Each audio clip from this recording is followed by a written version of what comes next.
শিক্ষার্থীবৃন্দ, জাতীয় বিশ্ববিদ্যালয় কর্তৃক ইতিমধ্যে তোমাদের অনলাইন ক্লাস শুরু হয়ে গেছে। এই ধারাবাহিকতায় আমি ক্লাস নিয়ে হাজির হয়েছি।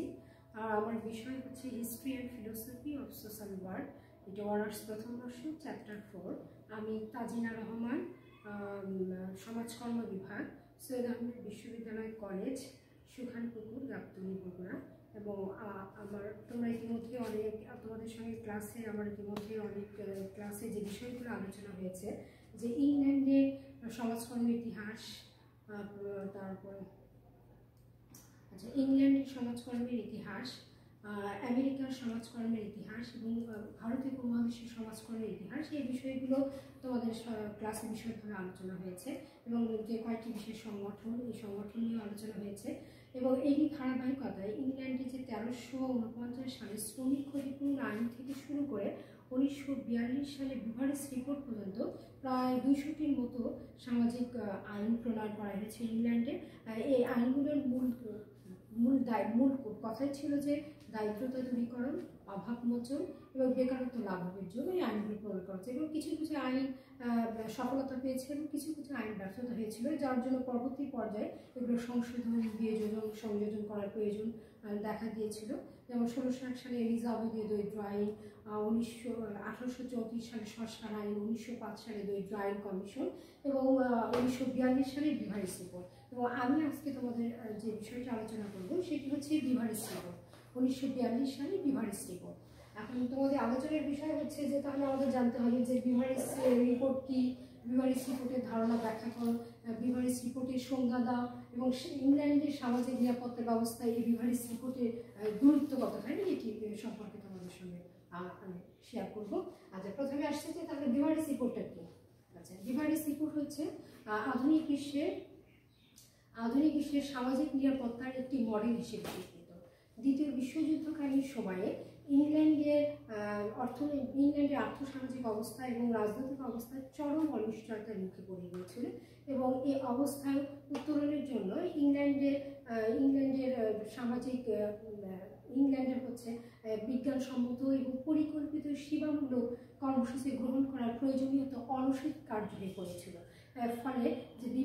ফলে সামাজিক নিরাপত্তামূলক কর্মসূচি উদ্ভাবনে বিভারেজ রিপোর্ট একটি আলোড়নের সৃষ্টি করা একটি রিপোর্ট তৈরি করেছিল, যেটি সারা বিশ্বে সমাদৃত হয়েছিল। এবং এর সুবাদে অর্থাৎ বিভারেজ রিপোর্টের সুবাদে ইংল্যান্ড একটি কল্যাণ রাষ্ট্রের মর্যাদায় প্রতিষ্ঠিত হয়েছে।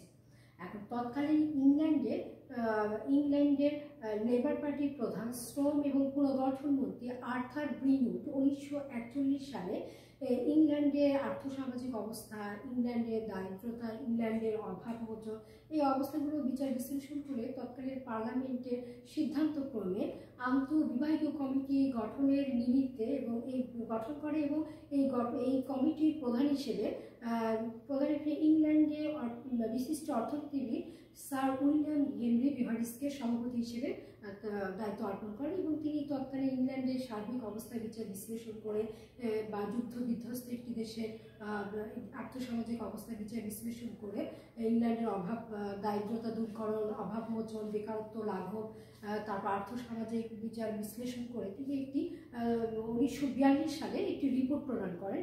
এবং ইংল্যান্ডের সামাজিক নিরাপত্তার জনক হিসেবে স্যার উইলিয়াম বিভারেজের নাম অনুসারে এই রিপোর্টটি নামকরণ করা হয় বিভারেজ রিপোর্ট, যেটি একটি সামাজিক নিরাপত্তা আইন।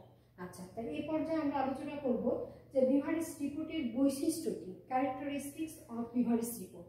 এই বিভারেজ রিপোর্টের বৈশিষ্ট্য সম্পর্কে তোমাদের সঙ্গে একটু বিস্তারিতভাবে আলোচনা করব। এবং সেটি হচ্ছে 1 নম্বর হচ্ছে ইংল্যান্ডের সকল নাগরিকের সামাজিক নিরাপত্তা কর্মসূচির নিমিত্তে সুপারিশ করা।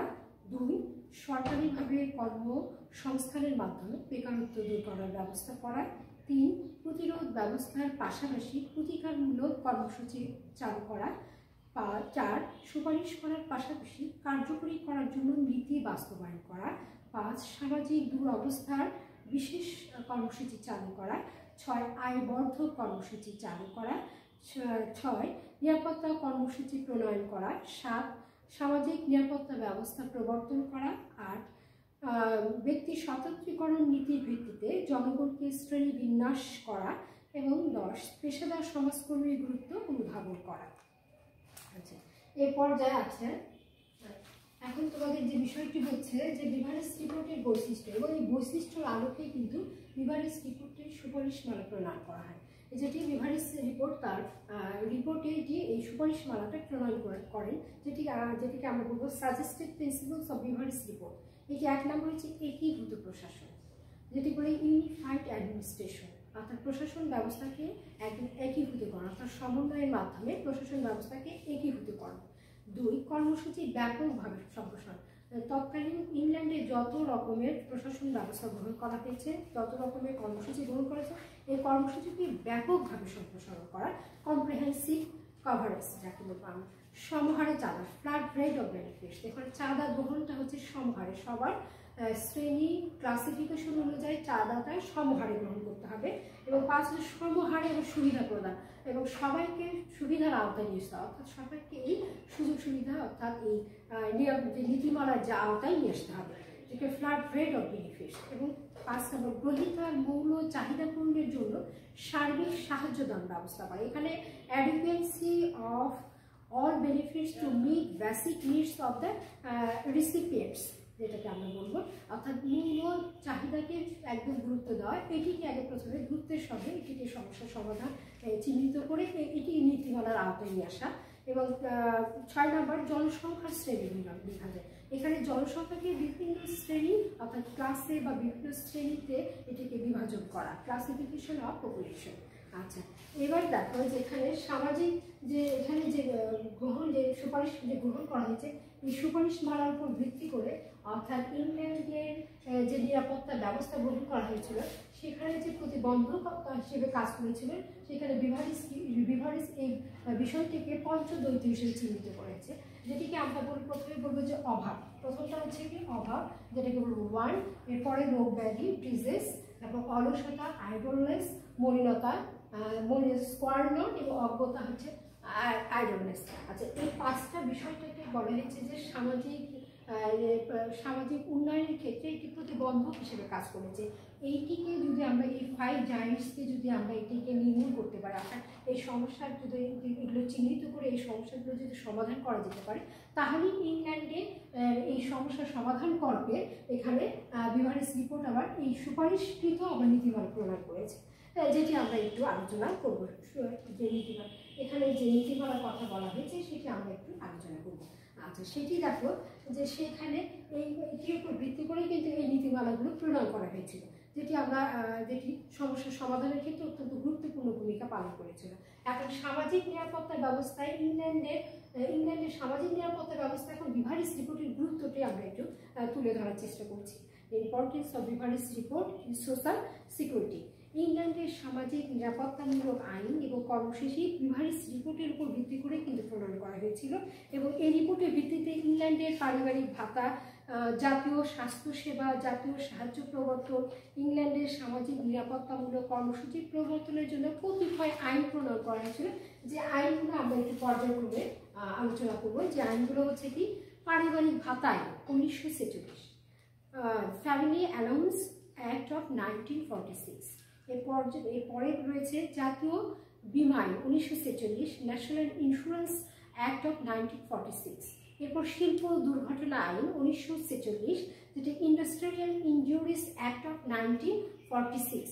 এরপর আছে শিল্প দুর্ঘটনা আইন, যেটা 1946, যেটা ইন্ডাস্ট্রিয়াল ইনজুরি, যেটা আমি কিছুক্ষণ আগে আলোচনা করেছি। এবং জাতীয় স্বাস্থ্যসেবা আইন 1946, national health services act of 1946। এরপর আছে জাতীয় সাহায্য আইন 1948, যে ন্যাশনাল অ্যাসিস্ট্যান্স অ্যাক্ট অফ 1948। জাতীয় বীমা আইন 1959, যেটিকে the national insurance act of 1959। আচ্ছা, এখন আমরা বিস্তারিতভাবে এই আইনগুলো সম্পর্কে একটু আলোচনা করব সংক্ষিপ্ত আকারে। যেটি পারিবারিক ভাতা কর্মসূচি। এখানে দেখো, পারিবারিক ভাতা কর্মসূচির মধ্যে 16 বছরের নিম্নে 2 বা ততোধিক সন্তান বিশিষ্ট প্রত্যেক পরিবার এই সুবিধা বা এই আওতায় অর্থাৎ সুবিধাভোগী হিসেবে চিহ্নিত হবে, এবং তাদেরকে বিনামূল্যে স্কুল যাওয়া, বিনোদন, স্বাস্থ্যসেবা প্রত্যেক বিষয়গুলোকে এখানে এর আওতার মধ্যে থাকবে, অর্থাৎ পারিবারিক ভাতার আওতার মধ্যে থাকবে। এবং এই পারিবারিক ভাতা কর্মসূচি চালুর জন্য অর্থাৎ কর্মসূচিকে এটি প্রণয়নের জন্য, এটিকে বাস্তবায়নের জন্য জাতীয় রাজস্ব আয় থেকে এই ব্যয়টা নির্বাহ করা হয়ে থাকে। আচ্ছা, এর পরের পর্যায়ে আসবে জাতীয় বীমা।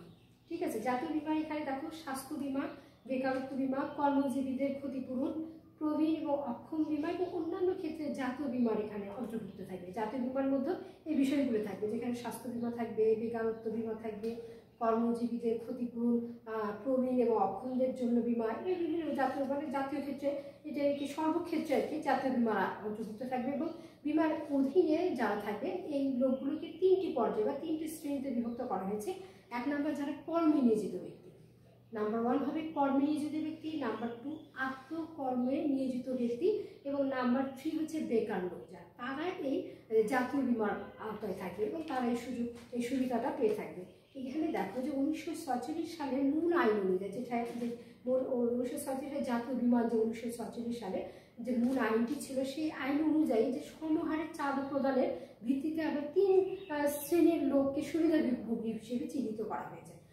যেটি যার মধ্যে থাকবে সুবিধাভোগী 3 শ্রেণীর লোককে চিহ্নিত করা হয়েছে, যার মধ্যে 1 নম্বর থাকে অ্যাডাল্ট মেট অর্থাৎ প্রাপ্তবয়স্ক, নাম্বার 2 হচ্ছে অ্যাডাল্ট উমেন প্রাপ্ত বয়স্ক মহিলা থাকবে, এবং ওয়ার্কিং বয়েজ অ্যান্ড গার্লস যারা কর্মক্ষম বালক বালিকায় আন্ডার 18 ইয়ার্স, যাদের বয়স 18 বছরের নিচে, তারা এই সুবিধাটা পাবে, অর্থাৎ তারা এই চাঁদার এই সুবিধাভোগী হবে, অর্থাৎ এই সমহারে চাঁদার সুবিধাভোগী তারা প্রাপ্ত হবে।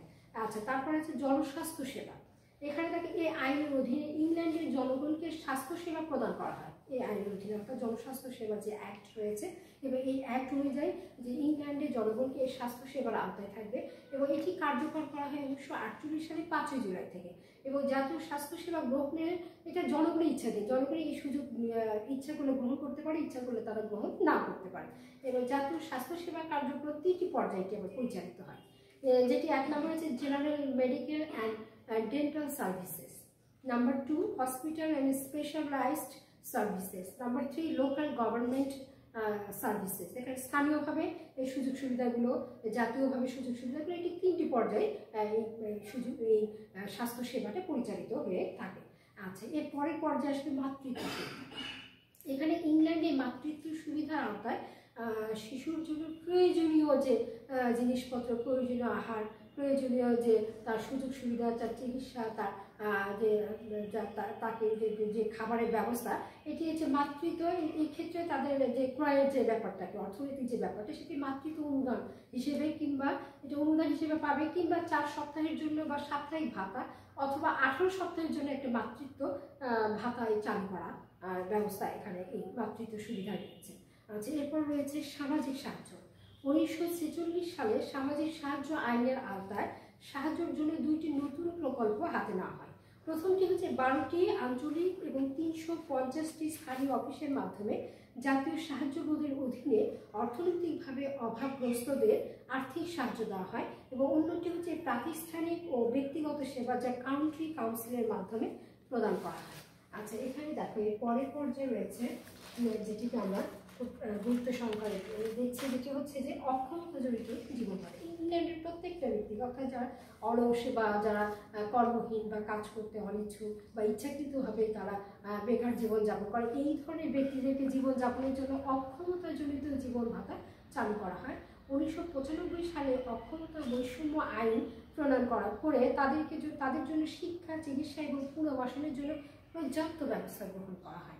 এটিকে বলা হয় অক্ষমতা জড়িত জীবন ভাতা। আছে এর পরের পর্যায়ে হচ্ছে মানসিক স্বাস্থ্য সেবা। এখানে যেহেতু এখানে ল্যাবস হিসেবে কিন্তু আমাদের অজ্ঞতা বা মলিনতা বা অলসতা এই বিষয়গুলিকে চিহ্নিত করা হয়েছে, এই জন্য মানসিক স্বাস্থ্য সেবাকে ইংল্যান্ডে অত্যন্ত গুরুত্ব সহকারে চিহ্নিত করা হয়েছে, যেখানে বিভারিস রিপোর্টে এই বিষয়টিকে অত্যন্ত গুরুত্ব দেওয়া হয়েছে যে 1959 সালে মানসিক স্বাস্থ্য উন্নতি ও মানসিক রোগীদের চিকিৎসার জন্য মানসিক স্বাস্থ্য আইন প্রণয়ন করা হয়, যেটা 1982 সালে এই আইন সংশোধন করা হয় এবং এরপর 1991 সালে দ্বিতীয়বারের মতো এই আইন সংশোধন করে এর কার্যকারিতা আরও বৃদ্ধি করা হয়। অর্থাৎ স্বাভাবিক যে যুদ্ধবিধ্বস্ত একটি দেশে যে মানুষের মানসিকভাবে এবং শারীরিকভাবে কিন্তু তারা কিছু ইংল্যান্ডের যে মানুষগুলো অক্ষম বা অসুস্থ ছিল তাদেরকে চিহ্নিত করে এই সেবার আওতায় অর্থাৎ মানসিক স্বাস্থ্য সেবার আওতায় নিয়ে আসা হয় এবং তাদের পরিপূর্ণভাবে তাদেরকে সুস্থ করার জন্য এই ব্যবস্থা চালু করা হয়। তো আমরা পরিশেষে বলতে পারি যে এসব সামাজিক নিরাপত্তা আইন এবং সামাজিক নিরাপত্তা কর্মসূচি ইংল্যান্ডকে একটি পূর্ণাঙ্গ রাষ্ট্রে কি করেছিল, পরিণত করেছিল। প্রিয় শিক্ষার্থীবৃন্দ, তোমরা যেহেতু তোমরা এর আগে আমি কিন্তু বলেছি যে বিভারিস রিপোর্টের যে এটি যেহেতু একটি বৃহৎ একটি প্রশ্ন, অর্থাৎ বড় আকারে যেহেতু সংক্ষিপ্ত আকারে তোমাদের কাছে উপস্থাপন করা হয়েছে, এখানে বলা হয়েছে যে এখানে কিন্তু অনেকগুলো সংক্ষিপ্ত প্রশ্নের উত্তর তোমরা এখানে উপস্থাপন করতে পারবা। এখানে যেহেতু বিভারিস রিপোর্টটা কি এটা সংজ্ঞা তোমরা দিতে পারবা, তারপর বিভারিস রিপোর্টের ধারণা ব্যাখ্যা করতে পারবা। এখানে বিভারিস রিপোর্টের আলাদা করে বৈশিষ্ট্যটাকে আলাদা করে তোমরা লিখতে পারবা।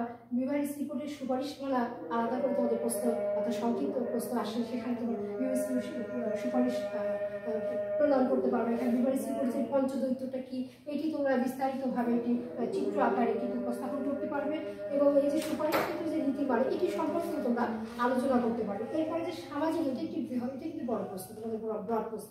এখানে সামাজিক নিরাপত্তা ব্যবস্থায় বিভারিস রিপোর্টের গুরুত্বটাকে তোমরা বিশদভাবে আলোচনা, এখানে যতগুলো অ্যাক্ট রয়েছে, যতগুলো যে অ্যাক্ট অর্থাৎ যতগুলো আইন রয়েছে, নিরাপত্তামূলক যতগুলো আইন রয়েছে সেটি তোমরা বিস্তারিতভাবে আলোচনা করে এটি একটি বড় অর্থাৎ 10 মার্কস যে প্রশ্নটি, সেটি প্রশ্ন তোমরা পূর্ণাঙ্গভাবে দিতে পারবে। তাহলে বোঝা গেল যে এই চ্যাপ্টার থেকে তোমরা কিন্তু কি করতে পারছো, অনেকগুলো প্রশ্নের উত্তর কিন্তু তোমরা উপস্থাপন করতে পারবে। সংক্ষিপ্ত আকারে অনেকগুলো প্রশ্নের উত্তর দিতে পারছো, এদিকে যখন এটি বৃহৎ আকারে অর্থাৎ বড় প্রশ্ন হিসেবে আসবে তখনই কিন্তু প্রত্যেকটা প্রশ্ন পর্যায়ক্রমে উপস্থাপন করলে একটি বড় প্রশ্নের উত্তর তুমি উপস্থাপন করতে পারবে। তাহলে এইভাবে আমরা কিন্তু প্রশ্নগুলো উত্তর দিতে পারবো। আর শিক্ষার্থীবৃন্দ, আমি আরেকটি কথা বলে আছি, যেহেতু বর্তমান বিশ্বে কোভিড-19 অর্থাৎ নভেল করোনা ভাইরাস একটি আতঙ্কের নাম, এই অবস্থা থেকে উত্তরণের জন্য কিন্তু আমাদেরকে অবশ্যই সচেতন থাকতে হবে, এবং ওয়ার্ল্ড হেলথ অর্গানাইজেশন কর্তৃক যে স্বাস্থ্যবিধি এবং বাংলাদেশ স্বাস্থ্য অধিদপ্তর কর্তৃক যে স্বাস্থ্যবিধিগুলো আছে এগুলো অবশ্যই আমাদের মেনটেন করতে হবে। সামাজিক দূরত্ব অবশ্যই মেনটেন করতে হবে, বজায় রাখতে হবে, এবং বিশেষ প্রয়োজন অর্থাৎ বিনা প্রয়োজনে বাইরে যতটুকু সম্ভব না যাওয়াই ভালো, এবং বাইরে গেলে অবশ্যই মাস্ক এবং গ্লাভস এগুলো অবশ্যই তোমরা পরে বাইরে যাবে, এবং পড়াশোনা অবশ্যই তোমাদেরকে করতে হবে। তোমাদের পরীক্ষা তো সামনে, যেহেতু তোমাদের পরীক্ষার এখনো যেহেতু শিডিউল আমরা সেইভাবে আমরা এখন জানি না, জানলে অবশ্যই তোমরা জানতে পারবে, এবং তোমাদের পরীক্ষায় কিন্তু অ্যাটেন্ড করতে হবে, ভালো রেজাল্ট করতে হবে, এবং তোমাদের সকলের সুস্বাস্থ্য কামনা করছি। সবাই ভালো থাকো, সুস্থ থাকো, এবং পরবর্তীতে আরেকটি ক্লাস নিয়ে তোমাদের সঙ্গে আবারও হাজির হবো। আমি এখানে শেষ করছি। আল্লাহ।